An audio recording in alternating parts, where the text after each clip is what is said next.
Anastasia, welcome to the podcast. It's awesome to have you here. I think you are the second person that I've had on that's been international, so welcome, and hope your day is going well. Thank you, Todd, for having me. It's a pleasure talking with you today. And being international is some sort of challenge, as well as opportunity for people who want to go internationally.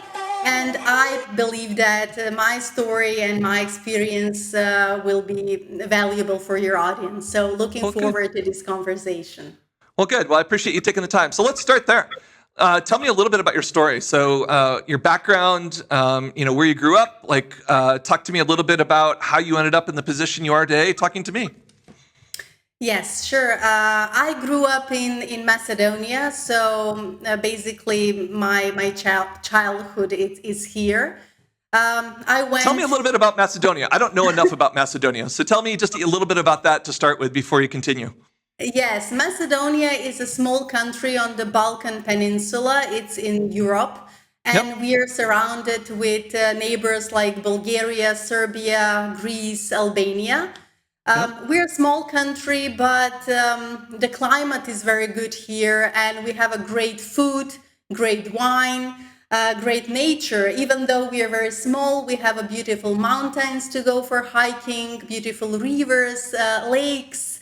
Wow. So we have everything that we need for a perfect life here. I'm putting it on the list. I'm coming to visit. Yes, you're more than welcome to come here. Well, good. So tell me a little bit about the digital economy or the kind of tech environment there and kind of what you've been doing. Yes, sure. Go back to the question. My background is in finance, so I have graduated in financial management and then have a master degree in MBA. So basically my education is related with finance. And my early career started in a corporate world where I started as an entry-level assistant and then moved forward slowly to a finance manager positions. I was working in international companies that had HQ in US, basically were US companies, but with international offices worldwide. So that's how I basically get hands-on US accounting and international world and working with different people all around the globe. Yep. When it comes to the tech and digital, when I started my business back in 2017, my first client was IT company. So that's how it developed very naturally. So because digital companies are someone who are used to work with international workforce. Yep. And that's how it developed. I mean, really, it was occasionally, but then I focused on building my practice, helping digital businesses. Okay, well, that's great. So maybe talk to me a little bit about some of your clients, size-wise. Talking to you beforehand, you get some of the ones that are relatively early, and then you get some of the ones that are kind of scaling in businesses. And so maybe talk to me a little bit about are these brick and mortar? Are they a combination of agencies and SaaS companies? What's the mixture look like for you? Yeah, so the majority of my clients are digital businesses, so SaaS companies, digital marketing agencies, IT companies. Okay. I do not have brick and mortar businesses, so my whole experience, even though I know how to work with them, my whole focus and experience is on digital businesses. And when it comes to the size, they're mixed, but I work with small businesses, which are at the very early phase of their development, and also with more mature. Okay. But what is common is that they're digital. Yeah. I think that's super important. Maybe talk to me a little bit about just your background. And I don't know enough about finance to really have a strong opinion on this, but is what they teach you internationally, is there is the U.S. in GAAP kind of finance structure a international standard, or is different countries have standards around how they report kind of finances? Yeah, so the standards are different. European countries follow the IFRS standards, which are international finance reporting standards. Okay. While US has general accepted accounting principles, Yeah. Yep. GAAP.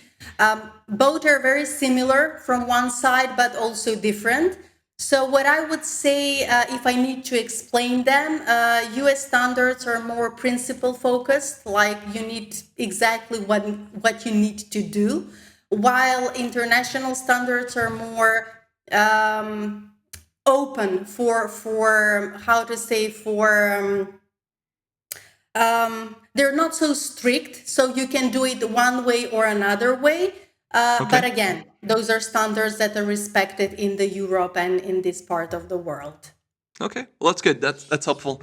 So let's kind of dive in. And so I'm going to kind of represent the entrepreneurs that I see and some of the finance stuff that they have. And so I think there's basically two big issues that I hear from almost every single one of them. I think they all start off as cash, and then they try to go to accrual, and then they kind of basically split it. They basically don't make a hard cut. And so that's one. And I'd love to hear, like, what do you recommend when they first come to you? Do a lot of these guys work on a cash basis and then you kind of pivot them to accrual? It's a hard concept if there's not a lot of revenue to start with, but as soon as you start getting invoices that aren't being paid on time, or that's money you think should be coming in, your bottom line doesn't look very good. But this is probably one of the number one issues that I have with startups, where they got to pick a tool, and in most cases we're picking QuickBooks for them, something super simple. And then the second piece is this a cash or accrual type of accounting method? Yes. So when it comes to the cash and accrual, most of the businesses that start, those are early starters, are working with cash basis. But what I do recommend is to slowly move to accrual, at least for management reporting purposes. Okay. Because cash and accrual can be used on a different ways. First, in reporting management, and second, for your tax purposes. And it doesn't mean that you need to have the same accounting principle for the both things.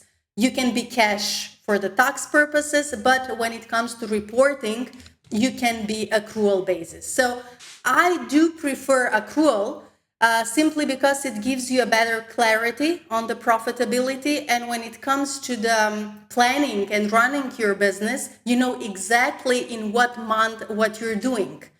Cash is easier for handling, but you cannot plan, you cannot forecast based on cash, because you're recognizing your revenue and expenses when the cash goes in or out, which is not very useful when it comes to the planning side of the business. And regarding the tools, for sure, I totally agree with you. Even if you are small as a business, you need to implement a systems in place and a software. And nowadays on the market, there are a lot of affordable solutions. So QuickBooks is one of them, Xero as well. Okay. They're cheaper compared to QuickBooks, and offer a really great solution, especially for digital businesses who have, let's say, Stripe integrated as a payment platform in their business. So yes, I do agree with that. Okay, well, I'd like to go back to the cash versus accrual piece of it. Is there, like, what? So I get the reporting side of this. I do think that creates confusion, though, sometimes for managers or people that are looking at it, where it's like, basically I'm looking at accruals. I'd like to make this investment, or I'd like to hire these people, but yet your money's not there. So I do think, like, sometimes I'm probably more of a hard cutover, where it's like saying, you're doing cash until this becomes, you're asking these types of questions, then you could go to accrual. You still have the same problem, but at least everybody's looking at it the exact same way. And so is there a defining point where you start to make this transition? And maybe the answer to this is management starts looking at finance a little bit more strategically versus tactically, right? Where they're trying to ask questions, not the only question of, do I have enough money in the bank? When am I going to run out of cash? Yes, exactly. Well said. So the first trigger when you need to consider moving from cash to accrual is when the management start to think strategically about the business. That's the Yeah. first part. And the second part is when the business is seeking for investors.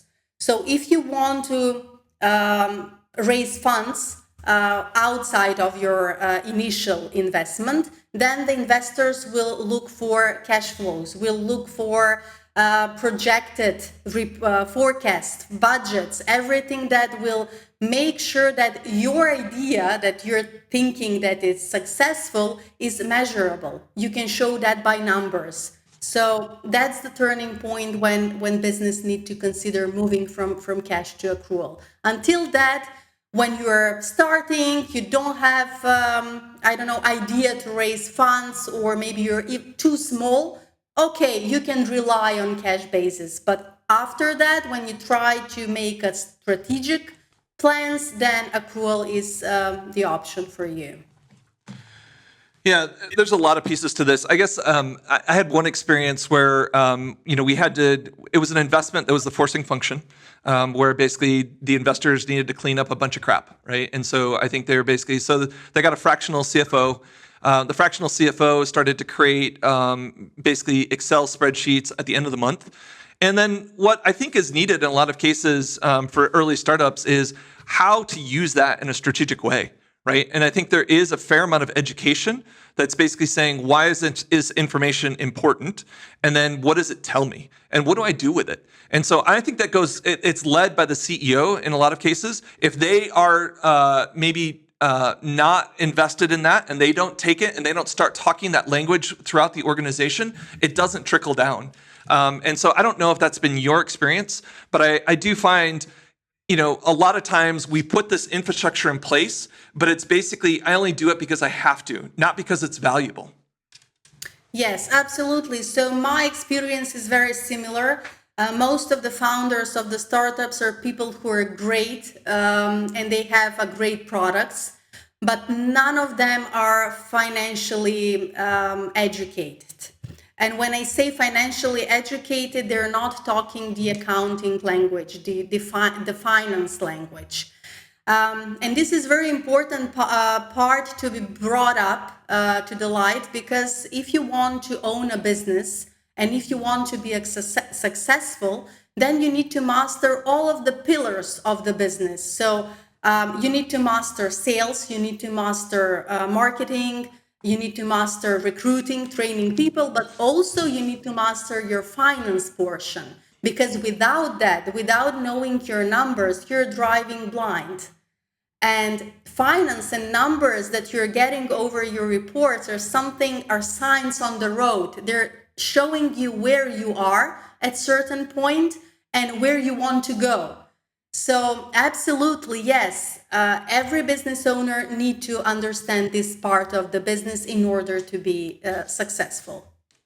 So let's just keep driving on this one for a second. I think the one that I start with is what's your burn rate, right? Where they're just like, how much runway do you have?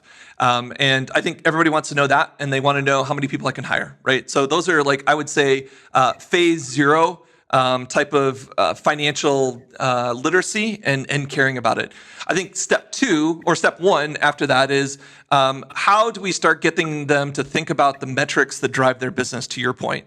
And they may not be, they're financial metrics, but like burn rate, right? Where it's like saying, I got money coming in and I got money going out. But, you start introducing things like, what's the lifetime value of a customer? You think about what's the customer acquisition cost?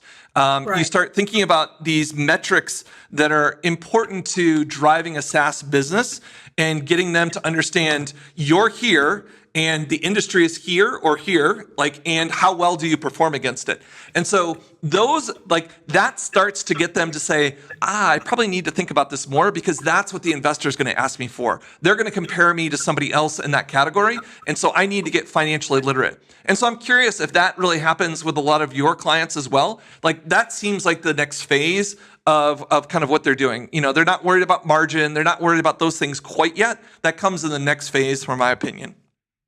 Yes. So the first thing, the story is that when they're coming to me, they know only one thing, the balance in their bank account, but No. that's not enough to run your business.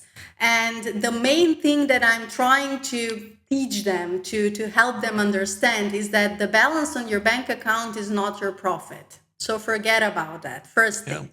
Regarding the metrics, those who are aware that they need to follow the burn rate, they're great. But I had experience, for example, with a startup who was VC funded. They got maybe $1 million, and they came into, before they came to us, they came to a situation that they were burning so fast that within the 6 months, they spent more than 50% of the investment, which is horrible, because that led them to a potential bankruptcy. So knowing your burn rate first is very important, and knowing, of course, your cash runway. Customer acquisition cost is very important part of the business, because if that's not aligned with the lifetime value, then maybe, yes, of course, you're spending money to gain more customers, but what if they're not staying long enough with you to return that initial investment? And that's okay in the early stage when you're trying to grow your business, to gain more sales and customers and so on, but need to be aware what is your cost. And margins, I do agree that they're coming in the later stage, but again, you need to be aware what is your gross profit margin and what is your net profit margin. Because most of the people that I'm talking with think that gross profit margin is the profit, but it's not. Because after that, you have a portion that you need to cover your overheads. So your profit margin, gross profit margin might be, 50%, but if it's not enough to basically cover your other spendings, you can end up with negative profits. So, yeah. So I think this is all really good. I guess I'll just use some examples to reinforce some of the comments you're talking about. We had a startup that basically was in the SMB, or I would even say very small businesses is where they were going after. They had 3 people really hitting the phones, and they're basically average. So their average deal size for that client for a year was about $250. And, you're fine doing the first handful of those to get it. But if you can't figure out a digital way to touch them, the amount of money you're paying per hour per that individual versus the cost effectiveness. And it was a little bit of a light bulb moment for them where they were. And so to their credit, what did they do? They basically found ways to sell additional services to increase the average deal size that justified more of a heavier engagement versus pure digital. And then they started thinking about, okay, do we do a land and expand where basically we can digitally get you on the board and then basically sell you additional services that are more internal sales that basically increase the value of that. And so I think that to your point, early on, you're just trying to get customers, right? And so you're going to do things that are not efficient and they don't scale. But as soon as you start getting enough data to take a look at this, the trends are what starts to drive the business. Yes, absolutely. Absolutely, you're right. And trends and what is happening in your business is something that you need to be aware in every single moment. And also, you need what I see with the clients is that they're not aware in what stage of the business they are. So they're thinking like, things that are common for more mature phases. For example, I need to hire managers, people on C-level. You don't need that at this point. So if you want to hire someone, make sure that you have enough funds to basically handle that hire. Because it's really, really hard when you're bringing people on board and then you realize that you don't have enough funds and then you need to let them go. That basically ruins your reputation as a company, ruins basically the company synergy between the people who are actually working in that company. So yeah, I do agree with you. Following the trends, knowing where you are, what is your stage of the business is very important. Does tools like Xero, I'm not familiar with them, but I'm going to take a look at them because I think, like QuickBook does some good things, but it's relatively expensive for most of the startups that we're working with. How is the reporting on it, right? Is there, because I think this is an area where if they see value to this and they're easy reports to do or to create, then basically it's something that then they gravitate towards using, and it's not something that they, oh, I got to go do it, or I got to send this out to, a CPA to go do this work for me, or a bookkeeper to go do it. And so like reporting becomes much more interesting if it becomes a strategic tool within the business. Yes. So when we are talking about softwares, tools, as you said, QuickBooks is one option. Second is Xero. Xero is cheaper. So the minimum subscription package is around $20 per month. And Okay. that's absolutely cheap and gives you the opportunity to automate the finances, so you're not doing manual work. Okay. Second, it integrates very well with Stripe and PayPal and other payment processors that most of the SaaS companies are using. And the Okay. reporting features are user-friendly. So you can generate reports from there and see where you're going. And you don't need to hire a bookkeeper or a CPA at that point. You can do it on your own. And then later on, when you grow enough, when you make enough money to cover that cost, then it's fine to hire a help. Because what I think about hiring a bookkeeper, CPA for sure, you need to hire it to file your taxes at the end of the year. But bookkeeper needs to be a partner in your business. So if you treat the bookkeeper as a cost because you don't have enough money to pay that, then don't hire it. Do it yourself. And then when you grow enough and make enough revenue, then it's time to hire a bookkeeper. Okay, I think that's good. I guess the next question I have about Xero or any of these plans, the next place that I hear most of the problems are sales tax. Right. And so, basically making sure that we're paying the appropriate sales tax wherever we're supposed to. And this inevitably comes up. I've had a couple of them that have had some sales audits and have realized I wasn't paying what I was supposed to be paying. And then, you got to dig up all the documentation. You have to have some negotiation. It's not fun. And so what do you recommend? Do these tools do a pretty good job of, it seems like, certainly QuickBooks does, where it's like, we understand what the sales requirements are in each state. And as long as you're pretty good about putting in your information and where your client is at, then they automate a lot of this. But this is not a call that you want early on from an auditor at the state level asking you for more sales tax money. Yeah, so Xero does exactly the same thing. So it's the same. If you fill the right information and the state you're selling, then absolutely the numbers will be correct. And also if you're using Stripe, Stripe also helps in doing that because it has automatic setup for sales tax collection and also informs you on email when you reach the threshold. So for example, if you're eligible now to collect sales taxes, depending on what type of services you're selling, then you get the information that now it's time to do that. So yes, of course, Xero does the same thing as QuickBooks. Okay. The last one that I hear a lot of pieces about, which is kind of where we're at today, is the K1s. And so is there tools to go really do that? Or do you is it mostly CPAs that basically prepare that stuff for taxes? And so I'll be super blunt. I've invested, or our company invests in a lot of startups because they go through it. That's how we get paid, is through equity. And so we get a lot of chasing down. Like I haven't done my federal taxes yet because I'm waiting on one. And, then you're chasing somebody to get the K1. It's a foreign concept, I think, to a lot of entrepreneurs, and they just punt it. And then they just like, okay, well, somebody will get back to me and get it done. But it doesn't always get done on time. I haven't filed my taxes in April in probably 10 years because it's always something delayed. And so, is there some best practices around getting K1 information together and getting it done quickly so that we don't have this issue where it just gets dragged on? Yeah, so first thing is know the deadlines. That's very important. So you need to make sure that you know when is your deadline. And that's, of course, your accountant or CPA responsibility to notify you from one hand, but you shouldn't be ignorant as a business owner on the other hand. So Sure. know when the deadlines are.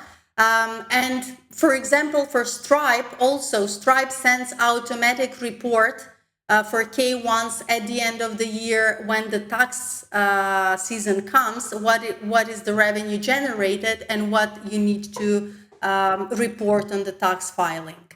And most of the cases, if you have a reliable accountant who is working with you on a monthly basis, he will or she will let you know that, okay, now it's time to do that. Let's gather this information. Let's be on time. So, because as a business owner, I know you're focused on a lot of things and accounting things you're putting aside. But that's why you need to have someone who will remind you, work with you together that now it's that time of the year and you need to do that. Is there any tools like software tools that basically automate or try to facilitate that K1 process? It just seems like it's, you're constantly going back and forth, getting information, who's on the cap table, what's their percentages. Like if you could just load all that up to one place, it seems like it's not that hard once you have all the information to do. Yes, so there are, I think that it's called a TurboTax. That's a software app that you can use for that purpose. Okay. And again, when you fill out all the information that you have, that will generate automatically for you and report to the state where you need to Okay. file. Yeah, that's good. Okay, well, those are like the big ones that I usually hear. Cash accrual, like the K1s were certainly a big one. I guess the next question, and sales tax was the third one. I guess the big question that this drives to is, I think that people do what they have to do at the end of for taxes and at the end of the year. Like that's like their default, where they get dragged. And then I think once you start to get investment, then the level of detail, the level of specificity, and depending on kind of the level you're at, like I think angel investment groups don't really do too much. They want to see maybe an audited set of books, but that's basically all they really need.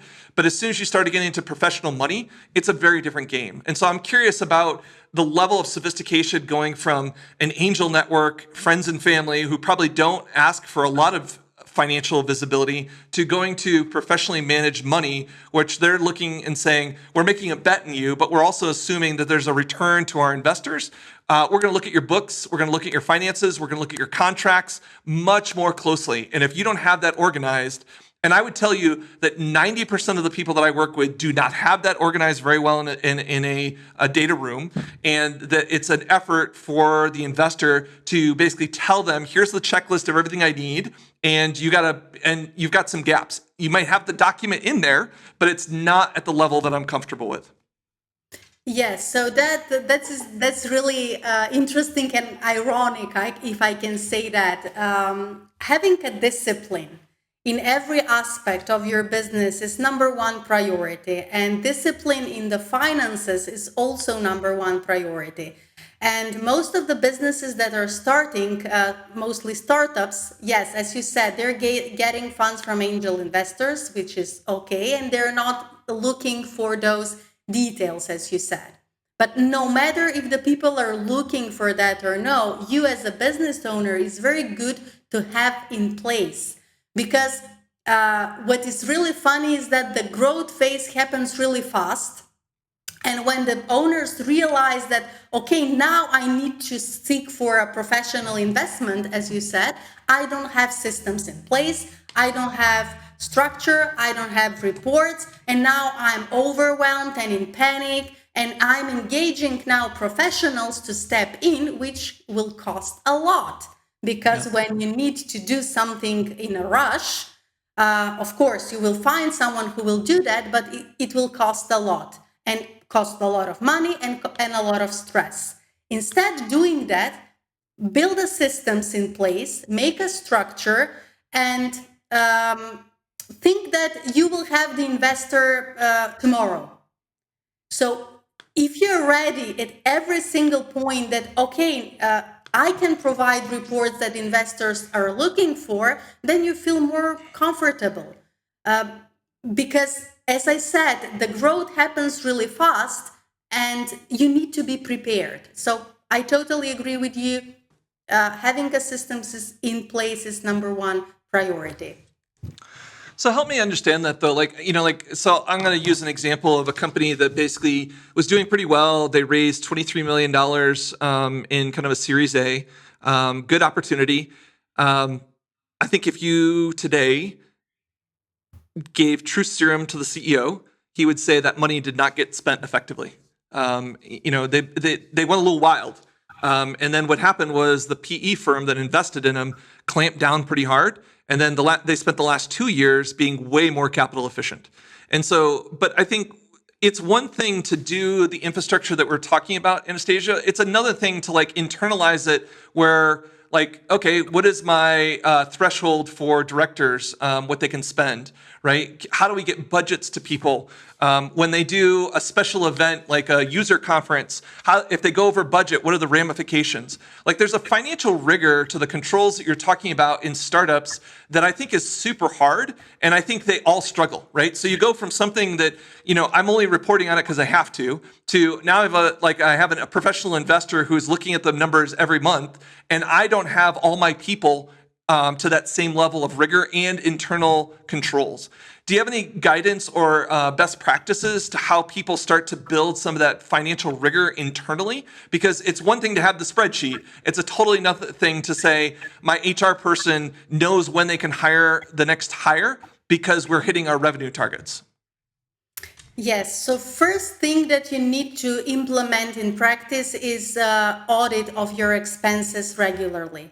And what I would recommend is doing that weekly, knowing exactly what you're paying for, how much you're paying, and when. That's first thing. Second thing is you need to understand whether those expenses are achieving your 3 most important goals in your quarter, maybe 6 months or a year.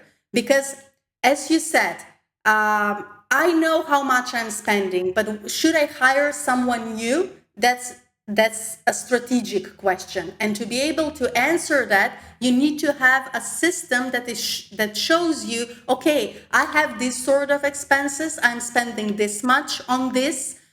Does that align with my strategic goal? If hiring people aligns with that, I can easily say, okay, I will do that. But if not, then maybe I will step back and use the funds on, I don't know, marketing campaign or giving more funds in customer support, maybe, because that's the thing that it's important in this stage.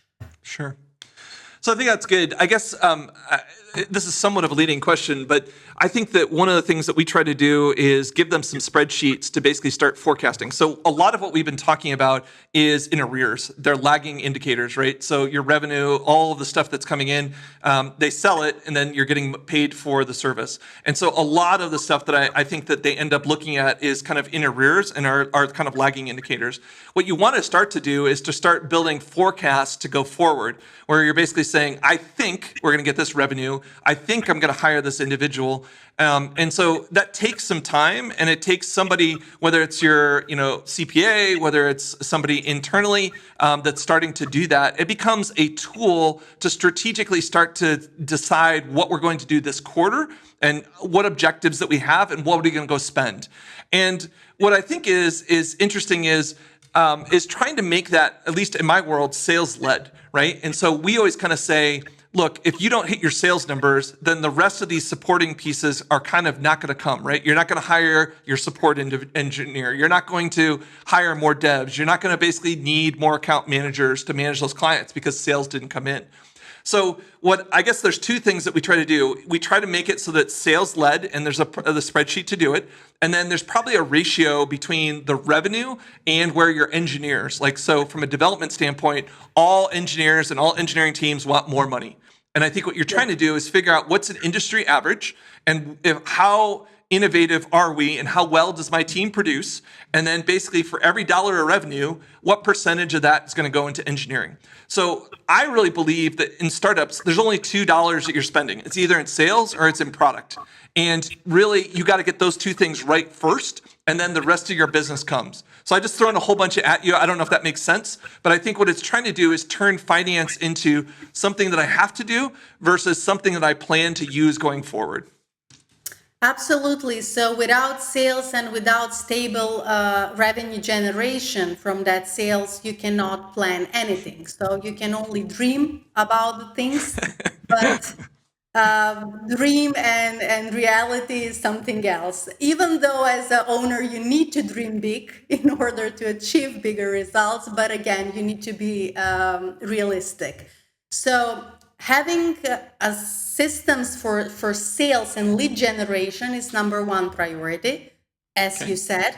And second, yes, what is the cost that helped me to produce these sales, first thing. And second, how much I will spend on the people who will support these sales, because as you said, engineers, developers are the people who are building the product. So if you do it right, this thing at the beginning, you have a solid base for growing your business stable. If not, then you will always have a hiccups coming and going back. So yeah, absolutely. Are there tools to do this? I mean, I think we used Anaplan, which is a much larger solution that's not really geared towards startups, certainly for headcount and that sort of stuff. I mean, most of the stuff that we're doing is just helping them build templates of spreadsheets where they can fill this out. Some of them get pretty complex because it needs to go from something that's generic, that's something that's unique about their business, how their revenue, what the margins are on that stuff. And in the cases that I've seen, we give them a template, they fill it out, and then usually there's a fractional CFO that comes in that helps beef that up. I haven't seen a lot of tools that make this easy for startups to go do, but I do feel like relatively quickly, as soon as you start having professional money involved, they're asking you what your goals are going to be quarter over quarter, year over year. And if you don't have a way to not just guess what it's going to be, that's not a great way to manage your business. Yes, so there are tools like, for example, Fathom is a good app that can consolidate numbers and also gives you the ability to make projections. And also there is an AI integrated in that, which makes a comparison between you and the industry average. So you can easily see how you're comparing with the industry average and whether you're too low or you're okay with that. So yes, but yeah, tools are one side, and that is perfectly fine because you need to do that. But having the strategy and goal, like as an owner, what is your vision? What you want to achieve is something else, because you can put numbers in the tools whatever you want, and they can generate whatever you want. But if you don't have the idea and the system and the vision in your head, what you want as a business owner to achieve, what is your goal, then no tool can help you to achieve that. So yeah.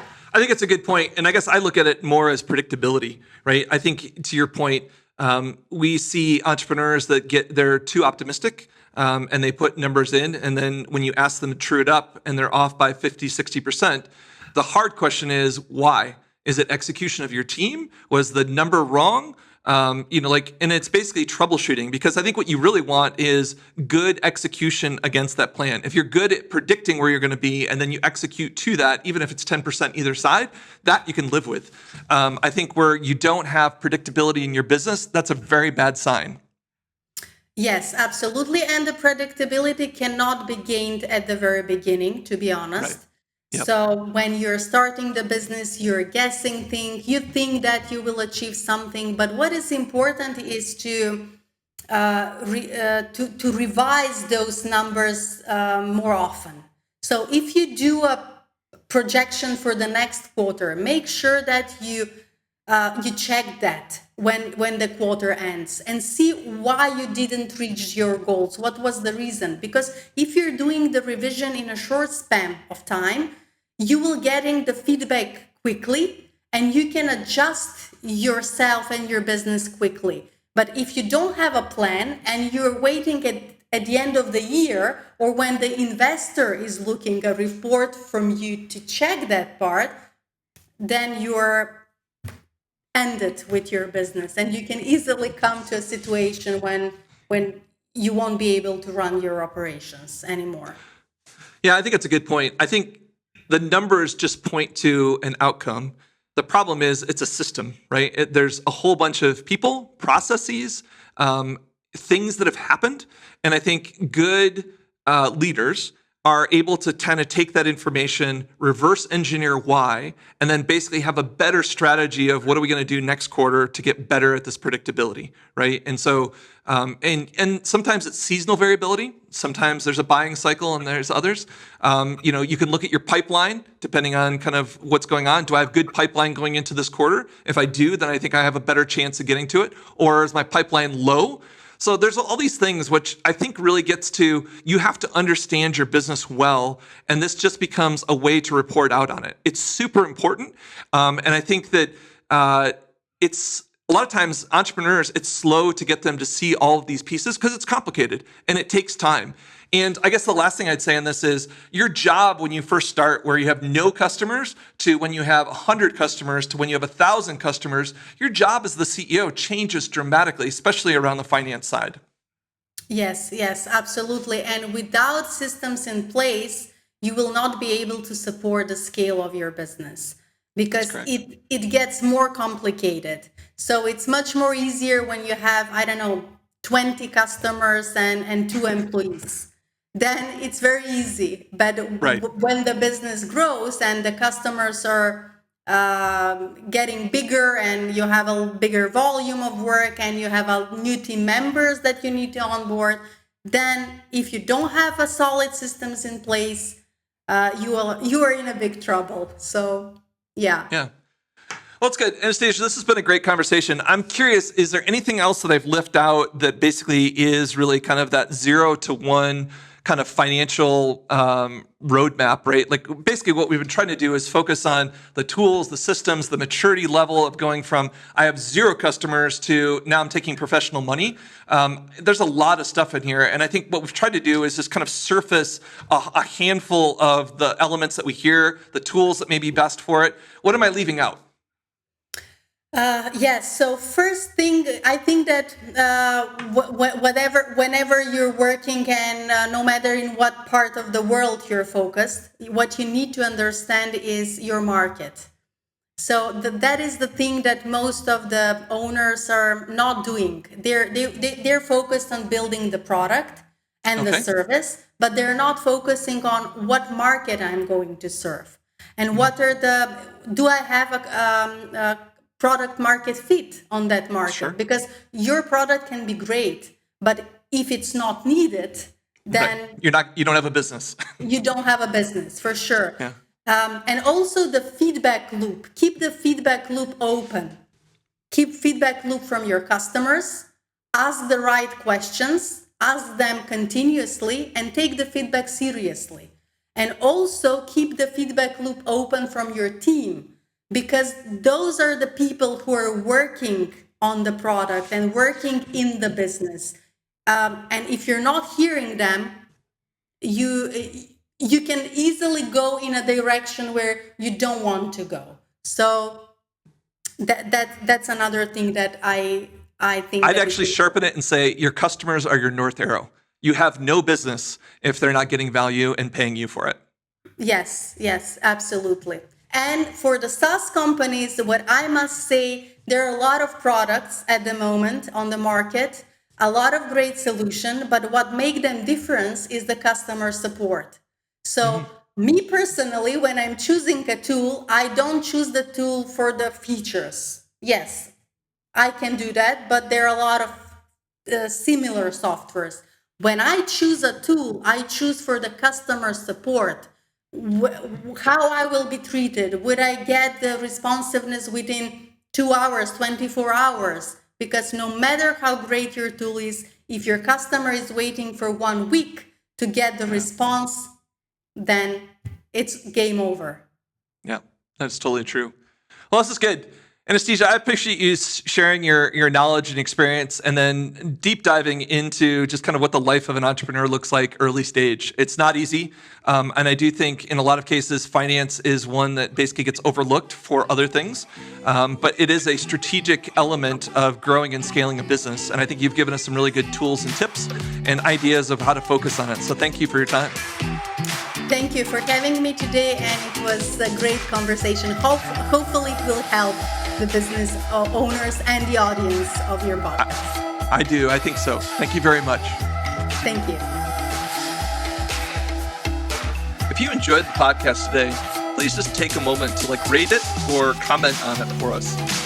This feedback really helps us, and it helps us get the word out to helping other entrepreneurs and founders. Thank you.